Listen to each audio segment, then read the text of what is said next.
하나님께서 천지 만물을 창조하시고 사람에게 바다의 물고기와 공중의 새와 가축과 온 땅과 땅에게는 모든 것을 다스리라고 명하셨습니다.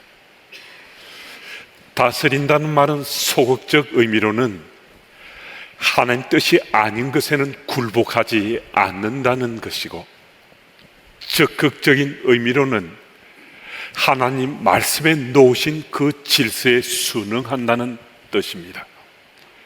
그런데 사람은 하나님의 이 질서를 외면하고 무시하고 창조 세계를 훼손하고 황폐화시키고 망쳐왔습니다. 그래서 오늘 지구는 그 수명이 점점 더 단축되어 가고 있습니다. 그 대표적인 것이 기후 위기라고 할 수 있습니다. 기후 위기는 인간뿐만 아니라 온 생태계와 전 세계 생명을 위협하고 있습니다. 극단적인 기후 변화의 영향으로 이상 기후가 오늘은 일상이 되어가고 있고, 소위 기후 재난은 우리 삶에 더욱 빈번하게 일어나고 있습니다. 이런 일이 왜 일어나게 되었는가? 인간의 욕심 때문입니다. 우리들의 욕심 때문이고 우리 선진들과 우리 조상들의 욕심 때문입니다. 그 욕심 때문에 오늘 기후위기를 비롯한 지구의 재난이 야기된 것입니다. 그 시작은 인류의 조상인 아담과 하와의 욕심으로부터 시작되었습니다. 아담과 하와는 에덴 동산에서 하나님과 소통하며 행복하게 살았습니다. 그런 중 뱀의 유혹을 받아서 하나님과 같이 되리라는 욕심으로 선악을 알게 하는 나무의 열매를 따먹었습니다. 그런데 하나님께서는 아담과 하와에게 아주 분명하게 말씀하셨습니다. 이미 아담과 하와는 이 말씀을 들었어요. 에덴 동산에 있는 어떤 나무의 열매를 따먹어도 된다.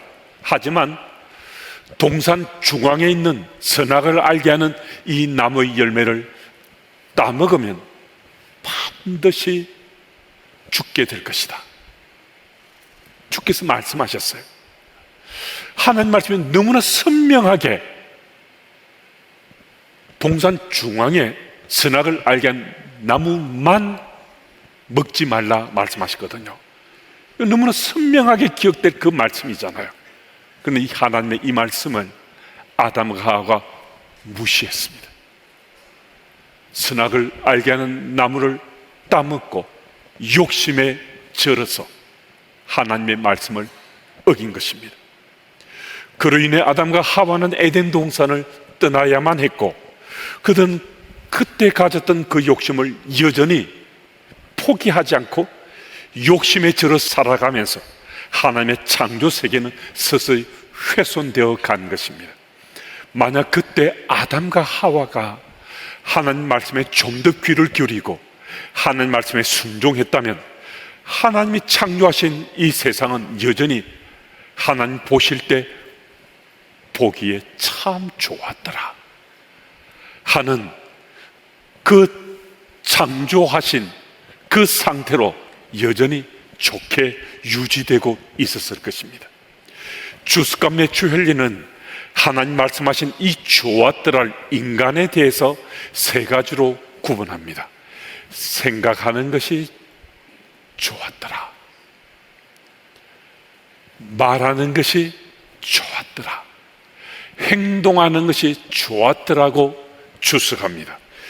매추 헨리의 주석처럼 사람들이 하나님 지으신 창조 세계에 대해서 생각하고 말하고 행동하는 것을 좋게 했다면 창조 세계는 잘 지켜지고 보존되어 왔을 것입니다. 결국 욕심이 창조 세계를 지금처럼 망치고 말았다는 것입니다. 그렇다면 창조 세계가 이처럼 망가지고 있는데 우리는 어떻게 할 수 없는가? 나 한 사람이 어떻게 한다고 해서 세상이 달라지겠어요? 훼손되고 황폐도 망쳐지는 이 세상이 뭐 특별히 바뀔 수 있겠어요? 여러분, 그거 아닙니다. 우리가 세상을 지키고 보존한다는 것, 이것 포기해서는 안 된다는 거예요. 그러면 어떻게 할 것인가? 하나님께서 이미 말씀해 주셨잖아요. 하나님께서 천지만물을 창조하시고 보시기에 좋았더라 말씀하셨지 않습니까? 그럼 우리가 이 땅에 지금 발딛고 살면서 이 좋았더라를 회복하면 되는 거거든요. 적어도 우리 인간의 영역에서 이 좋았더라를 회복하기 위해서는 하나님께서 말씀하셨잖아요. 생각하는 것이 좋았더라, 말하는 것이 좋았더라, 행동하는 것이 좋았더라. 여러분, 우리가 대단하고 굉장하고 엄청난 일을 회복하는 것이 아니라 우리 생각, 우리 말, 행동하는 것을 좋았더라로 회복하면 하나님이 창조하신 이 세상을 우리가 지키고 보존해 갈 수 있다는 사실을 주께서 말씀하시는 거거든요. 이것은 좋았더라고 하나님 말씀하신 이것은 이 땅에 생명 있는 피조물로 살아가는 우리들의 삶의 기본기라는 거예요. 여러분과 제가 이 땅에 밟고 살면서 하나님께서 좋았더라라고 말씀하시는 이 말씀을 우리 삶의 기본기로 삼고 지켜가면 이 창조 세계는 우리 이 당대로부터 이제는 지켜지고 보존해져 갈 수 있다는 것이거든요. 그런데 욕심이 이게 문제라는 겁니다. 욕심이 이 지구를 이렇게 망가뜨린 거잖아요. 그런데 여러분에게도 제게도 이 욕심이 있다는 거예요. 이 욕심으로 말미암아 지구가 기후온난화와 그리고 환경오염과 생태계 파괴로 몸살을 앓고 있는데 우리 이 욕심을 어떻게 할 것인가? 이전에 제가 섬겼던 교회에 시무장로님 한 분이 목양실로 저를 찾아왔습니다. 그때가 제가 그 교회 부임한 지 1년이 조금 넘어서고 있을 때인데 제 자랑처럼 들려진다면 널리 양해해 주시고 들어주시면 좋겠습니다. 그 장로님은 자신의 예배가 회복되었다며 하나님께 감사하는 마음으로 교회 예배당의 음향장치 전체를 하나님께 헌물로 바꾸어서 바치겠다라고 얘기했습니다. 교회 건평이 2200평이나 되는 큰 건물의 예배당 음향시설 전체를 바꾼다는 것은 상당한 비용이 드는 것입니다. 자신은 예배가 회복돼서 너무 좋은데 교회를 건축할 때 건축 비용을 절감하느라고 음향 설비에 투자를 많이 하지 못해서 음향이 전반적으로 열악하게 설치가 되었다는 거예요. 그러다 보니까 교회를 건축한 지 이제 10년이 넘어서면서 나이가 좀 있으신 분들은 그 소리를 잘 듣지 못하는 불편함이 점점 더 커져가고 있다는 것입니다.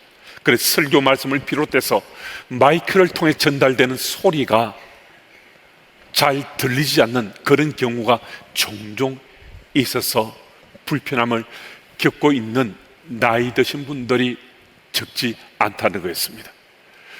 그래서 그 예배당의 음향을 성능이 좋은 것으로 바꾸는 비용을 본인이 전액 부담하겠다고 제게 말했습니다. 그러시면서 덧붙이시는 말씀이, 목사님, 제가 이 비용을 부담한다고 해서 제가 가진 것이 많다라고 오해하지 마십시오. 저는 평범한 직장인에 불과합니다. 그럼에도 하나님께서 제게 감동 주셔서 이 일을 하는 것이니까 목사님만 아시고 주보에도 싣지 마시고 다른 이들에게 무명으로 누군가가 헌물하셨다라고만 말씀해 주십시오. 그 이전까지 그 교회의 분위기는 무명보다 기명으로 모든 것을 하는 그런 분위기였습니다. 근데 그 장로님의 얘기는 그 교회 구성으로는 일반적이지 않았습니다. 그래서 그 장로님이 한 말씀을 더 덧붙이셨는데, 그 말씀은 정말 제가 잊을 수 없는 말씀으로 제 기억 속에 남아 있습니다. 자신이 예배가 회복된 것은 특별한 체험을 해서가 아니라 목사로서 기본을 지키는 목사님을 만나서 예배 시간, 예배에만 집중할 수 있어서 그 예배를 드림으로 예배가 회복되었다는 거예요. 그러시면서 목사님이 매일 말씀을 묵상하시고 기도 생활에 충실하시고 물질에 깨끗하게 사시려고 하시는 그 기본기만 지킨 것인데, 오늘 이 세상은 기본기를 지키는 목사들이 거의 없다 보니까 기본기만 지키시는 목사님을 보면서도 감동이 돼서 예배드리는데 이제 불편을 느끼지 못하게 되었다는 겁니다. 지금까지는 기본을 지키지 않는 목사들로 인해서 예배드림이 제대로 드림이 안 되었는데, 이제는 기본을 지키는 목사로 인해서 이제는 더 이상 방해받지 않고 예배를 드릴 수 있어서 예배가 회복되었다라고 말해 주었습니다. 얼핏 보면 칭찬 같은데, 또 달리 생각하면 저를 포함한 목사들을 질책하는 말일 수도 있었습니다. 저를 포함한 목사들을 비난하고 비판하는 것이 금기사항도 아니고, 비난받고 비판받을 일이 있다면 당연히 비난받고 비판받아야 되는 거죠. 근데 특별한 것도 아니고 목사로서 기본기만 해내도 차별성을 갖고서 존중받는 세상이 되었다는 것이 목사로서 너무나 창피하고 부끄러웠습니다. 그런데 그 말이 울림이 돼서 제게 자꾸만 들려지고 울려져서 더 부끄러웠습니다. 그리고 실제 제 모습은 장로님이 생각하시는 만큼 그 기본기를 잘 갖춘 목사도 못 되는데, 그 장로님이 제 모습을 좀 더 좋게 봐주신 거였습니다. 무슨 말씀인가? 목사들이 기본기를 지키지 못하는 것은 결국은 다름 아닌 욕심 때문이라는 겁니다.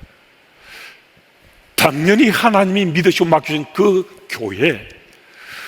교회의 사역에 목사는 전념해서 목회를 해야 되는데, 그 교회 사역보다는 교회 밖에 세상 것에, 또 총회나 노회에 명예와 권세를 갖는 일에 생각과 마음을 빼앗기다 보니까 목사로 갖춰야 될 기본에 대해서 충실하지 못하더라는 겁니다.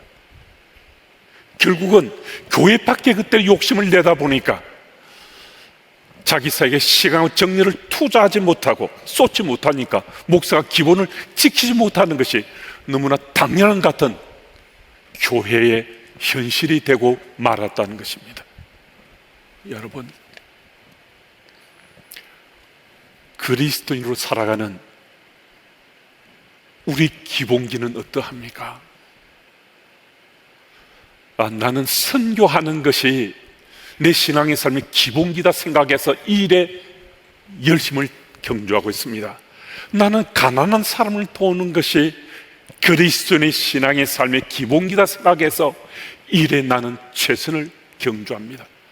나는 찬양대로 섬기는 것에, 나는 주방 봉사하는 것에, 나는 주차 봉사하는 것에, 교사로 섬기는 것에, 예배위원으로 섬기는 것에, 기타 등등 내가 섬기고 봉사하는 이것이 그리스도인의 기본기다 생각해서 이 일에 나는 전념하고 있습니다. 전술한 그 신뢰들은 우리의 생각과 마음과 행동을 사로잡을 만한 것들 틀림없습니다. 하지만 다른 어떤 것보다 그리스도인으로 내가 바르게 신앙생활하고 있는가, 스스로 진단할 수 있는 말씀을 묵상하고 묵상한 말씀을 나누고 주님과 소통하는, 기도하는 삶이 일상 속에 내 마음의 중심에 없다면 우리는 그리스도인으로 기본기를 갖추었다라고 할 수 없습니다. 결국 신앙의 삶의 기본은 무엇이라는 말씀인가? 일상의 삶 가운데 하나님 말씀과 기도하는 것이 내 삶에 영향을 미치고 나는 내 신앙의 삶으로 반응하며 살아가는 것이거든요. 지금 우리 삶의 자리에 하나님 말씀이나 기도하는 것이 내게 사라져 버렸어요. 하나님 말씀에도 기도하는 것도 내가 반응하지 않는 거예요. 그런데도 전술한 그런 사역들에 나는 충실해요. 나는 열심을 경주해요. 즐겁고 기쁘고 신나기도 해요. 그런 일들을 하는데 여러분, 우리 신앙의 삶의 기본기가 전술한 것들이 전부인 것처럼 내가 신앙의 삶을 살고 있고, 그리고 그런 삶이 계속해서 지금 이어져 와서 이미 내게 익숙해져 버렸다면요, 이거는 정말 문제 있을 수 있습니다. 여러분, 신앙의 삶의 기본기가 오늘 하나님 말씀이 내가 기도로 주께 소통하며 사는 것, 이게 내 삶의 자리에 지금 영향을 미치고 있어야 되는 거잖아요. 하나님 말씀에 내가 지금 반응하며 살아야, 이걸 느끼며 살아야 내가 지금 그리스도인이라 할 수 있잖아요. 이거 빼어버리고 내가 지금 섬기고 봉사하는 이게 내 신앙의 삶이 전부가 돼 있어요. 또 주일에 예배드린 이것만이 나의 신앙의 삶의 전부가 되어 있어요. 이거 제가 물어볼 필요가 없잖아요. 우리 신앙의 삶의 기본기인 하나님 말씀을 가까이 하고 기도의 생활에 충실한 것, 이것 이미 내 삶에 어느 순간부터 이게 약해지다가 이제는 마치 없어진 같은 삶을 내가 살고 있는데, 그런데 나 지금 별 문제 없어요. 나 신앙생활 잘하는 것 같아요. 나 신나게 좀 봉사하고 있거든요. 열심히 경주하고 있거든요. 그게 신앙생활의 가장 중요한 부분이라고 생각하는데, 정말 중요한 것, 하나님께서 말씀하시면서 우리가 기본기를 지키며 바른 그리스도인 살아라 하는 것, 그것은 빠져 있는 거예요. 이거 바꾸는 것 불가능한 것 아닙니다. 우리 변할 수 있고 바꿀 수 있습니다. 그것도 너무나 간단하고 단순합니다. 여러분, 오늘 이 예배 드리는 이 시간 기점으로 하나님 말씀을 정말 이제부터 더 가까이 하고 묵상하고, 그리고 기도의 시간에 기도의 영성을 더 깊이 해야 되겠다. 오늘부터 첫째 날이야 하는 그런 소망을 내가 가지고 시작해 봐야지.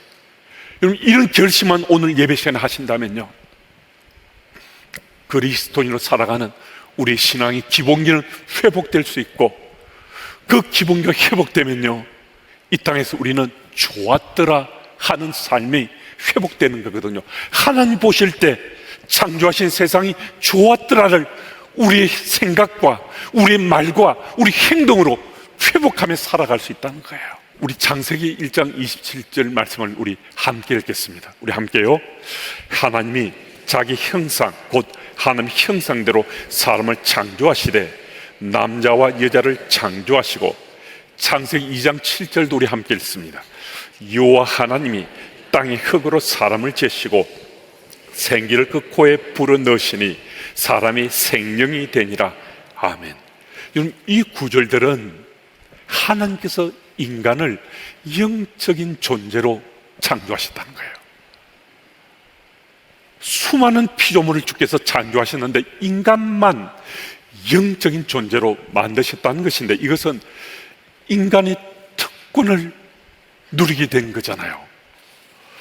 하나님이 영적인 존재인데 하나님 형상을 닮아서 인간도 영적인 존재로, 인간만 하나님께서 피조 세계에서 영적인 존재로 만드셨다는 거예요. 제가 인간이 영적인 존재란 이 사실에 대해서 몇 차례 말씀을 드려서 여러분들도 잘 아시잖아요. 우리는 영적인 존재인데 아담과 하와가 에덴 동산에 죄를 지음으로 영적인 존재인 이 영적인 부분이 훼손되었다는 거잖아요. 그럼 이 훼손되어서 하나님과 우리가 소통할 수 없게 되니까 우리는 그때부터 하나님과 소통하면 이 욕심이 우리 속에 솟구칠 때도 이것 내려놓을 수 있는데요, 이게 잘 안 된 거예요.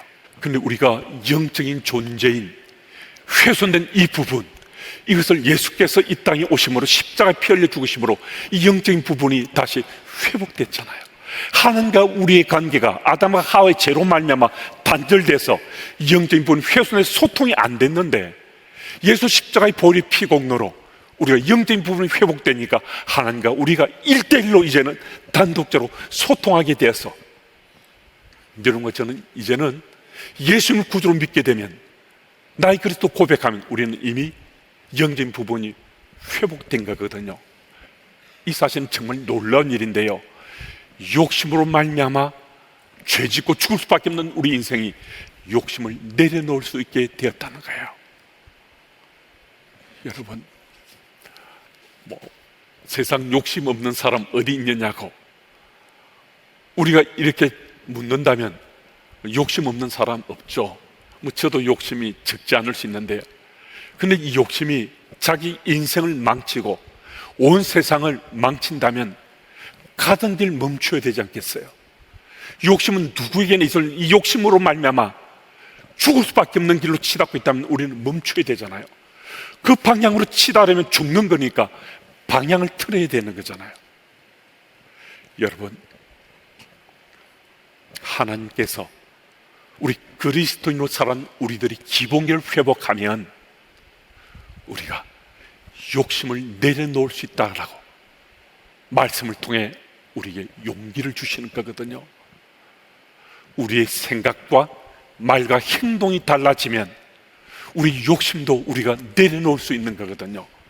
우리 욕심을 내려놓으면 하나님이 창조하신 이 세계를 적어도 우리 삶의 바운더리에는, 우리 삶의 영역에서는 우리가 이 창조 세계를 지키는 일에, 보존하는 일에 우리가 할 수 있는 최선을 다할 수 있습니다.